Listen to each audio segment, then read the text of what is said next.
the easiest thing you can ever be is yourself. Well, I stand to be corrected, but I think I'd rather put it this way. One of the best thing you can be is to be yourself. Of course, sometimes your job function can be part of it, but that is not supposed to be a yardstick to define who you are as a person. In social media, it's very easy for you to say, okay, fine, this is what this person is. It's easier to be like this person. It's actually very easy to imitate someone else. I hope you know that, compared to you trying to really be your own authentic core self.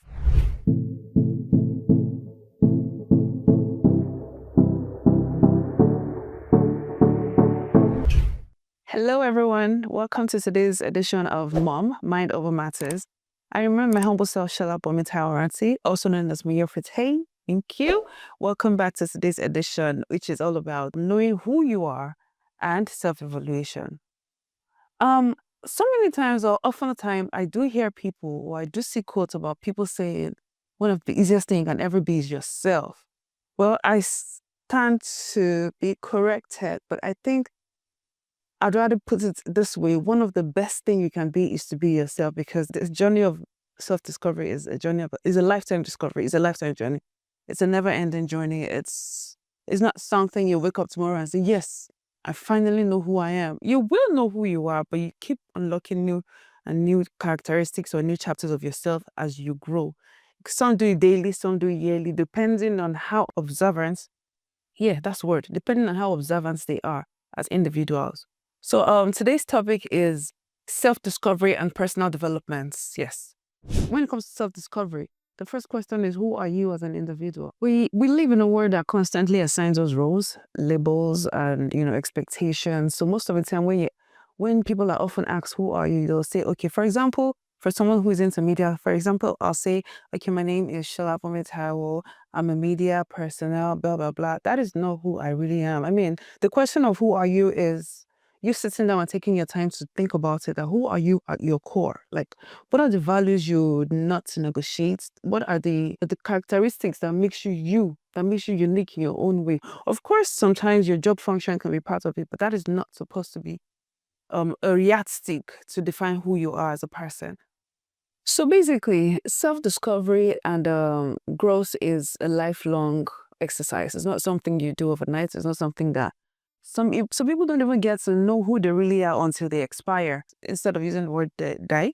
So some people expire without even knowing who they really are, and it's not even their fault sometimes, because most of the time, let's even talk about the most common thing going on right now is the social media. It's very easy for you to say, okay, fine, this is what this person is. It's easier to be like this person.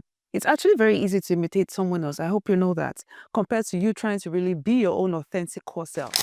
So I have 5 pillars to help you guide through through this process of 5 key pillars of personal growth and evaluation. So the first one is your identity. That is beyond label, beyond expectation, how you identify who you really are. Then your SWOT analysis, to be able to sit down, think about your strength, your weakness, your opportunities, and your threats. Whatever it is that makes you grow, and whatever it is that scares you as an individual, your SWOT analysis helps you. And it helps you for mental clarity. And also the third one is understanding the subconscious. The subconscious is, anyway, when we get there, I'll give you more definition about understanding the subconscious, or what the subconscious is.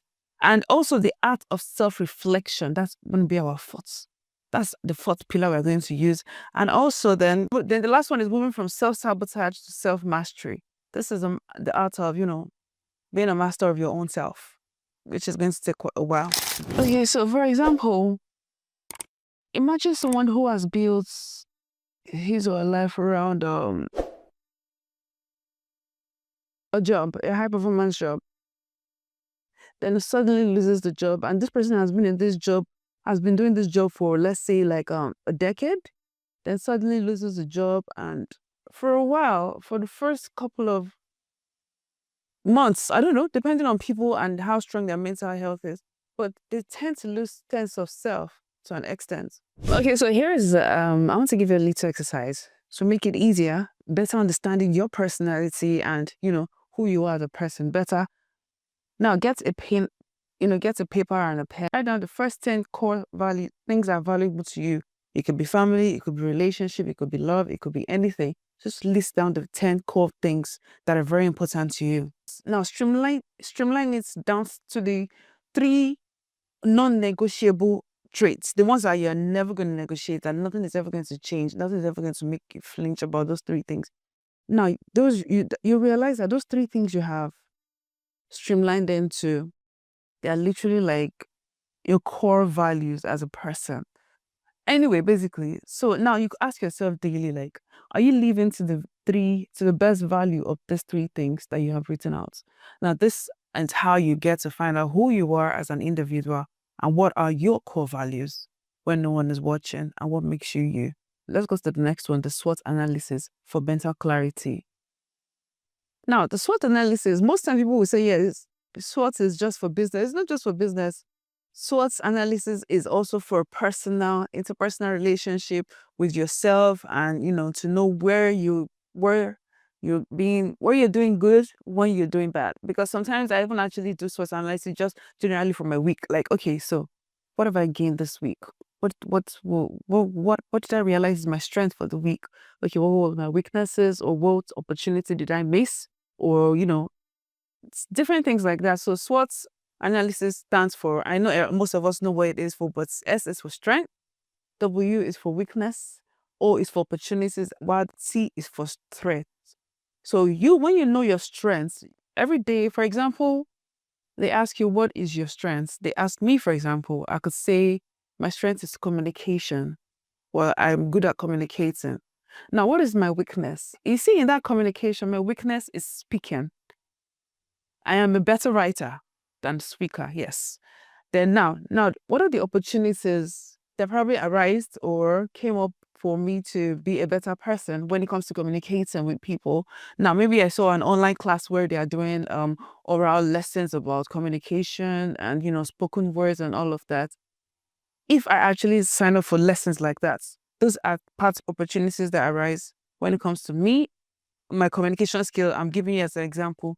Then the threat about it is, while I'm typing A, B, C, D, it might be given, the person might be reading it in a different, might not be communicating the same way I am. So that's why it's also very important that when you're very good with communicating, it has to happen that whoever it is you are communicating with can sense or can have an idea on what your mindset is while typing that particular thing. So the thread there is, I might be very, very upset, and the person is over there receiving my message and is laughing. It's not a very funny thing, really, but it is what it is. That's how it is. So so you do a daily SWOT analysis of your individual self. If you're, you find out the places where what your strengths are generally, your weaknesses, your opportunities of being a better person, and the threats of, threats or things that are hindering you, that are hindrances from your personal growth and self-actualization. Okay, so this takes us to the third one, that's unpacking the subconscious. I said I was going to talk about the subconscious later when we got there. So the subconscious is like how do I describe this? Like when you're building a house, like the foundation for that house is actually a very major determining factor of how long the house will stand, or how long the building is going to last for. So the subconscious mind is like a background operating system that the mind operates on, the mind works on. And most of the subconscious minds, whatever it is in our subconscious, is built at childhood. It carries our beliefs, our fears, our subconscious mind carries all of our, everything, our habits, everything. That's subconsciously, because most of the time we don't even know that we react to things in certain ways unless it happens. You don't even know that this is how, okay, for example, they say, oh, you lost someone, or then some people will be like, oh, if I do lose this person, if I happen to lose this person, this is how I'm going to behave. My guy, you really don't want to know what happens when you actually lose that person. So subconscious actions are more or less like pre-programmed in our mind, yes, at the back of our mind, because all of these things subconsciously has been built from our childhood, which of course is one of the core values of our personalities as an individual, as good adults. Now, um, for example, as a child, you often hear it's hard to make money. Is hard to make. It's hard to make money. That's your subconsciously. It registers in your subconscious that money is hard to make. Money is hard to make. So even when you're cautious about wanting to make money, you're very intentional about it. Somehow at the back of your mind, because of that fear and that's um pre-programmed mentality about money being hard to make, it it just somehow just kills your, should I use the word kills your morale or make you want to settle for the, for the bare minimum, because subconsciously you already always hear that money is hard to make. So that's how the subconscious works. Now let me give you a trigger exercise, like anger trigger. Yes. The next time you overreact, or the next time you get very very triggered or upset about something, just hit the pause button. Then sit back, think about it. That what memory did this action remind me of?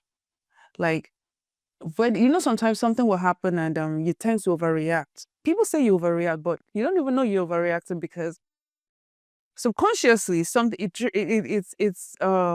takes you back memory lane to a particular event or situation that is close to it, and maybe the outcome was even worse than you ever imagined. So because you're trying to avoid such thing ever happening again, you tend to overreact when something close to that pattern is happening. It's look like history must not repeat itself, then you overreact. So this time, when you realize you're upset about something or something has got you triggered, just think about it. Just pause for a second. That what memory or what trigger has this action raised in you, and that's your whatever it is that it comes to your head. That is your subconscious speaking. I don't know if you understand what that elite exercise. Until you make the unconscious conscious, it will direct your life, and you call it fate. That's a quote from the one and only Carl Jung. Yes, Carl Jung. Okay, so which takes us to the fourth pillar, which is the art of self-reflection. There's I can't remember, I think Aristotle or someone said an unexamined life is not worth living. Without self-reflection, we're living on autopilot, and that is heading for where? Literally nowhere. So basically, even if it's going to end somewhere, it's literally almost doom, because you have to know where you're going to and how you're piloting your life, because you can't just live your life on autopilot and everything without. You have to reflect. So have a self-reflexive life. Self-reflection is the act of pausing. Then you pause. Then you look at your thoughts, your actions, your choices, and your behavior, if they've been healthy or not. So when you self-reflect, when you reflect on your life, it helps you make better decisions next time. It helps you be a better person generally. Okay, so which brings us to the last one, is from sabotage to self-mastery. Self-sabotage in the sense that you're doing things, you say you want to do something positive, but you're always subconsciously doing the opposites. Like, for example, you want to, okay, let me use this. I think I'm quite guilty about this. I say I want to be fit. I want to go to the of course you want to be fit, you have to go to the gym, right? That's when my people, I don't know, I don't want to say my village people, whatever it is, that's when they come and knock on my door by 2 a.m. And I start imagining and remembering the leftover food. Maybe it can be something heavy, it can be rice or spag. You see me, next thing I'm up middle of the night, I'm cooking and eating. There's no opening and closing time for my belly, as far as I'm concerned. So please, how do I stay fit? I need to change. I need to change. So how am I supposed to be fit when I'm eating by that time of the day? And after, once I'm done eating, sometimes I carry a book for a few minutes, I read some lines, or I go through my phone, go through Instagram, and I go back to sleep. And the next day I'll be like, oh, I'm adding weight. Who's supposed to add weight? Is it me?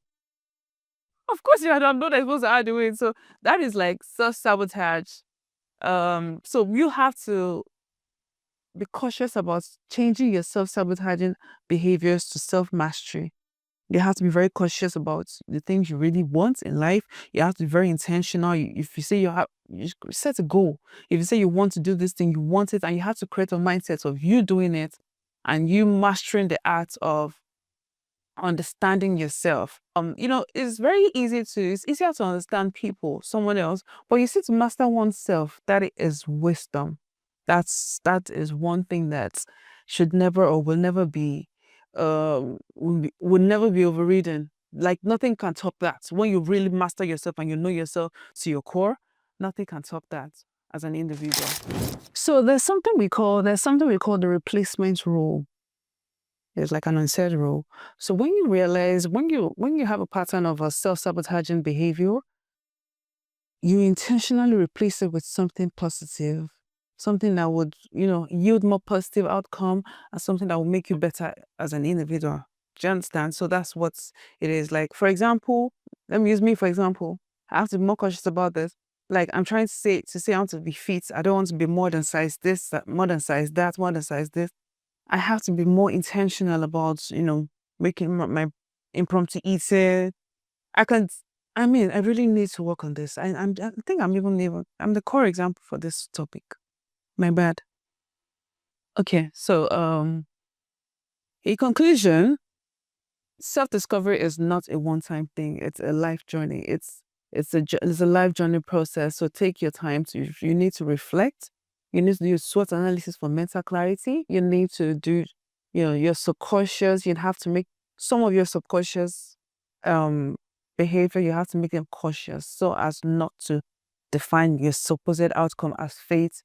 And lastly, before I go, you need to be very, very, very, very, very, very intentional about your self-sabotaging behaviors and be intentional about changing them to self-mastery to be a better person and make better decisions as an individual.